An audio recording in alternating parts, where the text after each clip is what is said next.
운전 중 스마트폰 이용이 고속도로 교통사고 사망자 수를 늘리고 있다는 분석이 제기됐습니다.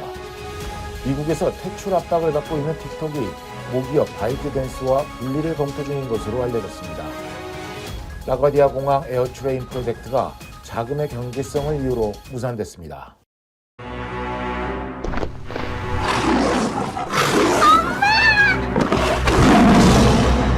메리 안 돼!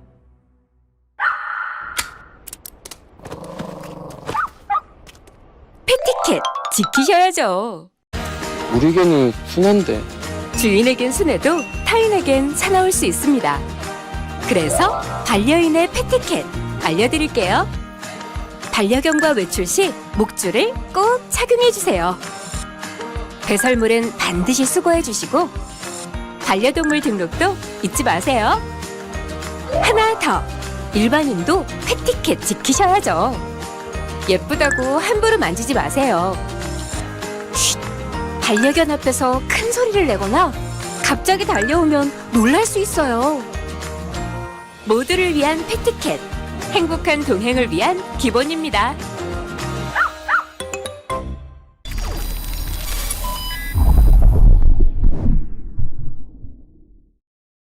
(3월 15일) 수요일 IMTV 뉴스 시작합니다.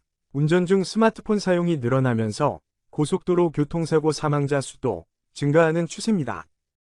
연방고속도로 교통안전국에 따르면 지난해 교통사고에 따른 사망자 수는 약 4만 6천 명으로 팬데믹 이전보다 22% 증가했습니다.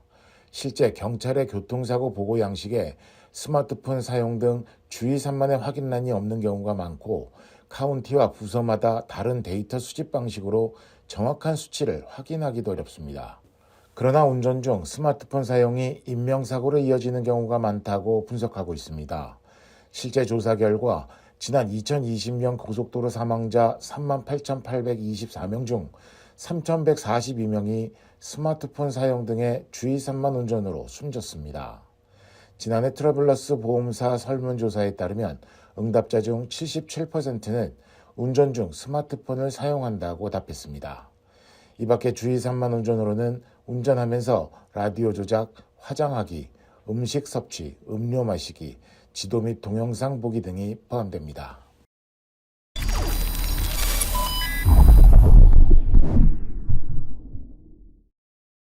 미국에서 퇴출 압박을 받고 있는 중국 동영상 공유 플랫폼 틱톡이 모기업 바이트댄스와의 결별을 검토 중이라는 보도가 나왔습니다. 블룸버그 통신은 틱톡 경영진이 미국 등에서 사업을 이어가기 위해 바이트댄스에서 분리, 독립하는 기업 분할을 검토 중이라며 매각이나 기업 공개로 이어질 수 있는 기업 분할은 틱톡이 미국 당국에 지시한 프로젝트 텍사스 제안이 승인되지 않을 경우 추진할 최후의 수단이라고 전했습니다. 현재 틱톡은 미 재무부 산하 외국인 투자 심사위원회와 공방을 벌이고 있습니다. 프로젝트 텍사스의 골자는 텍사스에 본사를 둔 오라클의 클라우드 서버로 미국 틱톡 사용자의 개인정보 등 각종 데이터를 이전하는 것입니다. 틱톡 자체 서버가 아닌 오라클의 서버에 데이터를 저장해 정보가 중국 등으로 유출될 우려를 원천 차단하겠다는 취지입니다. 여기에 미국 정부의 승인을 받은 인물들로 구성된 3인의 감독위원회를 꾸리는 방안도 함께 담겼습니다. 그동안 미국 정부와 의회는 틱톡을 퇴출하거나 최소한 바이트댄스가 틱톡의 미국 운영권을 다른 회사에 매각해야 한다고 주장해왔습니다.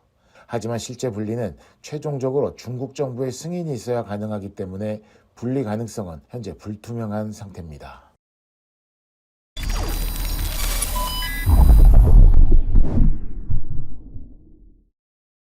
라과디아 공항 에어트레인 프로젝트가 결국 무산됐습니다. 라과디아 에어트레인 프로젝트가 무산된 것은 초기 계획보다 5배 수준의 자금이 투입돼야 하는 것으로 조사되면서 에어트레인보다는 버스, 셔틀 확장이 경제적이기 때문입니다. 뉴욕 뉴저지 항만청은 보고서에서 여러 가지 대중교통 개선 옵션 중 에어트레인 건설 옵션은 아예 제외했습니다. 이에 따라 2015년부터 시작된 라과디아 공항 에어트레인 프로젝트는 결국 없던 일이 된 것입니다. 처음 이 프로젝트가 논의됐던 8년 전, 당시 앤드류 쿠오모 전 뉴욕 주지사는 프로젝트 비용에 4억 5천만 달러가 들 것으로 책정했습니다. 하지만 각종 반대에 부딪히면서 시간이 흘렀고 이후 캐시 호컬 뉴욕 주지사가 취임하자마자 쿠오모 전 주지사가 진행했던 이 프로젝트를 중단한 뒤 전문가 패널을 꾸려 재검토를 시작했습니다. 재검토 결과 에어트레인이 완공되려면 초기 추정치의 5배 수준인 24억 달러가 투입돼야 하는 것으로 파악됐습니다.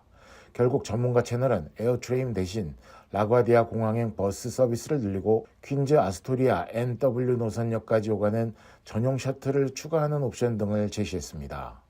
호컬 주지사는 항만청 발표 직후 전문가 권고 사항에 동의하며 항만청이 메트로폴리탄 교통공사 연방정부 파트너와 협업해 즉시 권고 사항을 이행하기를 기대한다고 밝혔습니다. 이어서 KBS 아메리카 뉴스를 전해드립니다.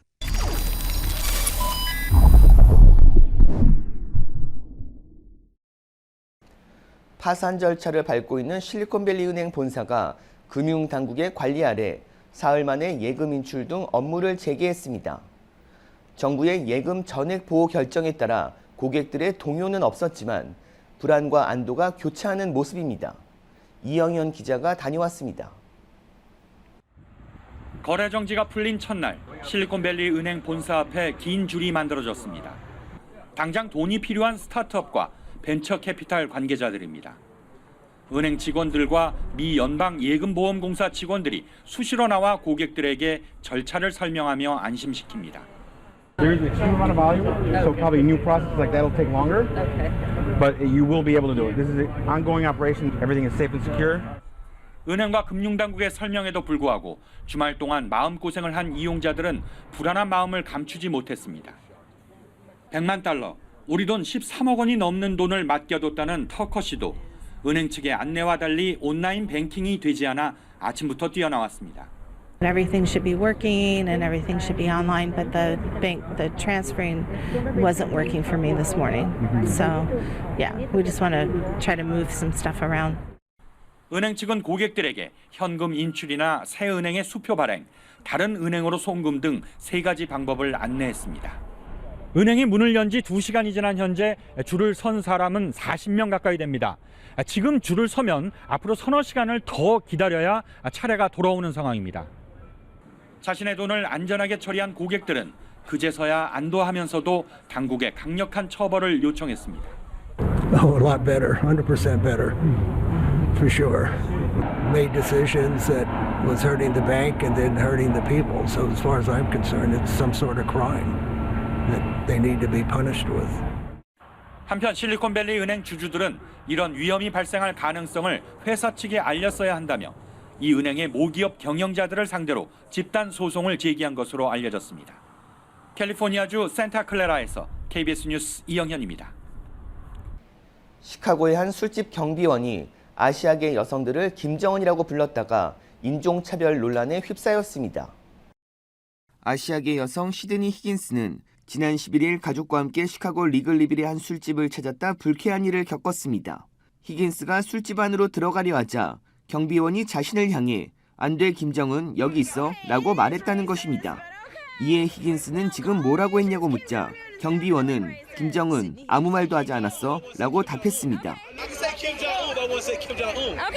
관련 영상은 휴대전화에 고스란히 찍혔고 여성이 지역 매체에 제보하면서 사람들에게 알려졌습니다. 이에 경비원은 자신은 인종차별주의자가 아니라고 말했습니다. 또 백인 손님들에겐 바이든이라고 부른다며 손님을 자신이 원하는 대로 부를 수 있다고 주장했습니다. 하지만 해당 경비원은 여론의 질타를 받고 결국 일자리를 잃은 것으로 전해졌습니다. 북한의 지속적인 미사일 도발에도 불구하고 한미연합훈련은 예정대로 진행할 것이라고 미 행정부가 밝혔습니다. 북한이 일부 미사일에 핵탄두 탑재 가능성을 시사한 데 대해선 정권 종말을 재차 언급하는 등 강력한 경고에 나섰습니다. 김기현 기자입니다. 미 백악관은 한미 연합연습 자유의 방패에 반발해 북한이 잇따라 미사일을 발사했지만 훈련 진행에는 영향이 없을 것이라고 밝혔습니다. 존 커비 백악관 국가안전보장회의 전략소통조정관은 북한의 미사일 발사가 한미 연합훈련을 방해하려는 목적이었다면 실패할 것이라고 공언했습니다. If they're designed to disrupt or delay alliance training events, they will fail. 커비 조종관은 그러면서 한미 간 자유의 방패 훈련은 앞으로도 상당 기간 계속될 것이라며 기존 계획에 어떤 변화도 없다고 강조했습니다. 북한이 최근 발사한 일부 미사일에 전술핵을 탑재할 가능성을 시사한 데 대해선 미 국방부가 정권 종말을 다시 언급하는 등 강력한 경고에 나섰습니다. 국방부가 지목한 북한 미사일은 지난 12일 함경남도 신포해상 잠수함에서 쏘아올린 순항 미사일 2발입니다. 북한 노동신문은 해당 미사일을 전략 순항 미사일로 규정하면서 핵 억제력의 또 다른 중요 구성 부분이라고 주장한 바 있습니다.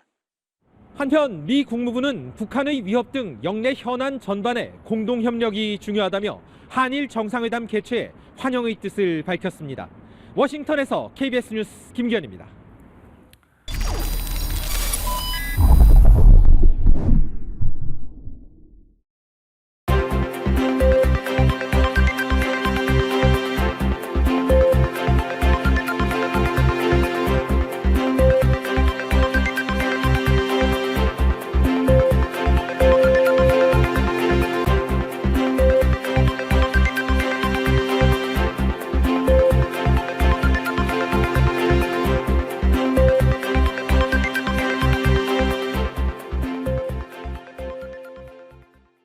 이어서 날씨 전해드립니다.